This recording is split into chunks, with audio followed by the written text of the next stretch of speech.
accusing the brethren. It is one of the weapons of Satan against the church. In the warfare against the church, one key thing Satan does is accusations, accusing the brethren. I said accusations are claims that are not yet proven. They are charges against people that are not yet proven. All of us are accused in one way or the other. That's what people think about you, which is not true. That people, they say they are proud. They have not done anything to anybody. Like somebody just said that this girl, she's proud. Just because the person is different from you. Have you heard things about people that you go close and find out that it's not even like the way it is? That is accusation. And usually, as a church, we sometimes join Satan to spread such an accusation. Now, those are the devil's accusations. I said sometimes what you are charging people, God is not even charging them with it. But it is the way of Satan. The Bible calls him the accuser of the brethren. He's the accuser of the brethren. When he shows up with all kinds of accusations. Why don't you go and find out what is happening? But then we spread accusations. Something that is not proven. And people may even believe something positive about you, which is not true. Accusation is a resistance. Then he showed me Joshua, the high priest. The word Joshua means Jesus. He said, then he showed me Joshua, the high priest, standing before the angel of the Lord, and Satan standing at his right side to accuse him. So Satan brought an accusation against Joshua. Now God operates on a justice system. So if something really has a foundation, it will work. But he used the word to accuse him. It means that based on what is on ground, whatever he was bringing against him, it was not supposed to hold. But the devil brought an accusation. I said an accusation is a claim or a charge against somebody which is not proven. But people carry it around. People carry it around and they spread it. A lot of rumors. And it is the strategy of the enemy against the church. Because now when you listen to Ghana right now, there's so many things against the church. And it's weakening the potency of the church. Because people may not even go. Like when Jesus died. And then the angel came and then rolled away the stone. Because when he resurrected, the people paid the watchmen, the people who were in charge of the tomb, money, that they should lie that his disciples came for him. That thing now went far to the point that it was able to stop the Jews from believing that Jesus resurrected. And because of that lie, the Jews up to today didn't believe that Jesus resurrected. Only God knows how far people can go. Understand the nature of the earth realm. Spirit operate through men. They express their desire, their will, their intentions through men. So spirit express themselves through men. And it's important that we understand that. They will accuse through men. Satan will execute his assignment through people to tarnish the image of the church, to tarnish the image of the brethren. Even Jesus, they crucified him for what he didn't do. That's the accusation. The Pharisees and the people, the elders, they accused him of so many things. Meanwhile, he was free of all the charges that they put on him. And they killed him for that purpose, for no offense. Meanwhile, those who were killing him thought they were right, because they spread that rumor among the people that he said he would destroy the temple, the Jerusalem temple that we know it belongs to our fathers, that this is what everything that we represent is on. This is where God said we should even look and pray. And the people now spread the rumor, which was not true, that he said he would destroy the temple. When he says something, they will now add it and twist it. Have you noticed people even do it? When a pastor preaches, like maybe as I'm preaching, I'll give an example and I'm explaining something, and they will cut. Maybe I say Jesus didn't die on Sunday, then they will cut Jesus didn't die. They will now cut that place and say Jesus didn't die, and they will crop it. So when they put that, this pastor said Jesus didn't die. What I said was Jesus didn't die on Sunday. Accusations. They leave the contest and they will come and attack you. And it is one of the ways that the devil fights the church. One of his warfare strategies against the church. We destroy each other. And not even in a situation where it is true. Sometimes it is just an accusation. Confirm things. Nothing stops you. And it is the best thing to do, so that you don't become a tool of darkness. It is the best thing to do that. If you don't understand something about somebody, let's confront it. How do you deal with accusations? The first thing is confrontation. Confrontation. So you have to confront. You have to confront. And then maybe when you confront, you may find out that it may not really be so. And the Bible said that when your brother offends you, let me use it out of context. Matthew 18:50. He said that when a brother or somebody offend you, he said, go to him. Do what? Go to him. The idea God is giving us is that when there are areas of uncertainty, you have to do your best to make sure that there is certainty. You know, whoever tells a story tells it in a way to favor him or herself. It's the truth. All are some way. He said, moreover, if thy brother shall trespass against thee, go and tell him his fault between thee and him alone. It's the same thing. You may hear something, you have to clarify it, so that you won't be a tool of accusation, because sometimes what you are hearing is not like that. Jesus said that go to the person. Someone now gives you a story about this one. Some stories can be clarified. There are some that maybe you may know you can't do anything about it. The evidence is clear. Even as men of God, somebody can come and tell you story. It will shock you when you call the other person and then look through or investigate and realize that 90% lie. Not even 10%, but 90% or maybe 50% or even more were not true or were not exactly so. Because that is human nature. Understand human nature. No matter what happened, if you are telling the story, you don't want to tell it in a way that will let you be like you are the bad person. Only few people might do that. They will tell it in a way and interpret something in a different way that makes them to look like, oh, it's not me, it's this one. So it's best that what you confront. Because if you don't confront, you may now join to now carry an accusation and spread it, and it might not be so. With my little experience as a man of God, we've seen many things. There are times we have been wrong because we just listened to what somebody said.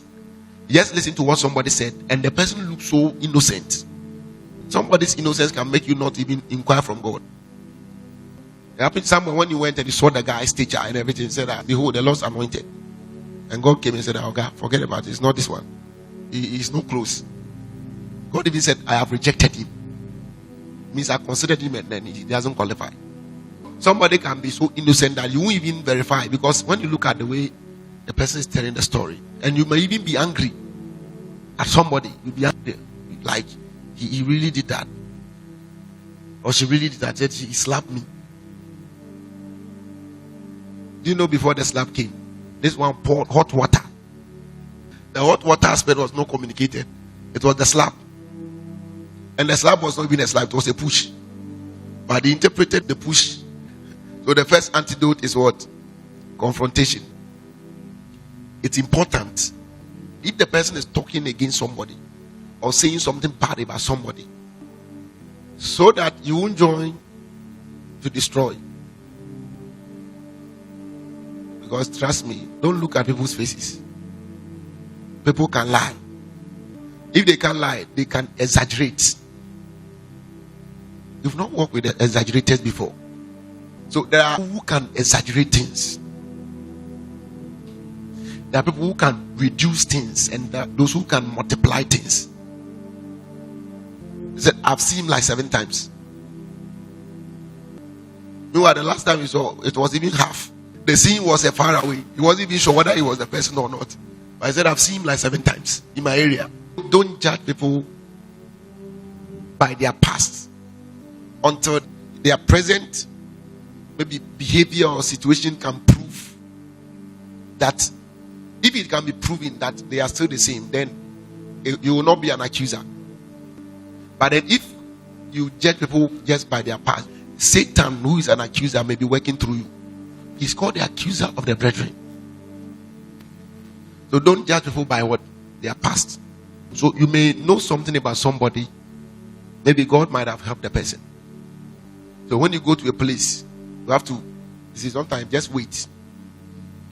Let's say I knew you before you became born again. You were a thief. Then I now go and meet you somewhere at a workplace. If I don't take care, I might now come with accusations from your past. Meanwhile, maybe God has helped you. I can go somewhere and meet you and I will say that this guy is a thief. Better be careful. So it's important that you take your time to make sure that you can confirm that the person present dealing. Otherwise, leave it. So don't relate with people on the strength of their past. Having a sense of reasonability. Have a sense of reasonability and push for unassuming and uninsinuating evidence. Unassuming and uninsinuating evidences. Accusation is what is not proven. So for you not to be an accuser, there's what is proven. That means you are moved from accusation. But where you are coming in with an accusation, or somebody is telling you something, now whatever they are telling you, you have to be able to push for some evidence that is not based on assumption. The Bible says that by the mouth of 2 or 3 shall every word be established. This is the 3rd time I am coming to you. In the mouth of 2 or 3 witnesses shall every word be established. That means the Bible is trying to let you know that one evidence is not enough. In other words, I'm not looking at one evidence, but he's looking at push for clear evidence, something more concrete, not something just based on assumption. Someone is talking and just saying that if I look at him, I think it's this, and no, that is not. Don't join Satan to become a problem. If there's a real challenge, then okay, there's enough evidence to prove. Then we look at how it can be resolved. That's where maybe prayer comes in. You understand what is going on. That's when sometimes you can confront the person and say that we've noticed this and that. So we have to address it. So you have to always push for an unassuming evidence, uninsinuating evidence. If that happens, you come out of being part of an accusation. Because accusation is one of the weapons. Satan himself is called the accuser. I'm not talking about something that is true that you confront somebody or maybe we have to address. An accuser is somebody who's bringing an allegation that is not proven. That's what it means. So that you move away from the accusing level, there must be evidence. That's the question that David asked the guy. When he said that he saw Saul is dead, he said, how did you know that he is dead? 2 Samuel 1. How did you know that he was dead? He was pushing forward an unassuming and uninsinuating evidence, some concrete evidence of what you are saying before we can pass it on, before we can even communicate it to the top. Because sometimes the report has to go up. But let's say someone tells you, then you go and report to your boss. You don't have any evidence. There are many things that is around people that are assumptions. Most of people's assumptions are wrong. I've used assumptions many times and I found out that you assume wrongly. He said, and David said unto the young man that told him, how knowest thou that Saul and Jonathan his son be dead? In other words, show us some clear evidence.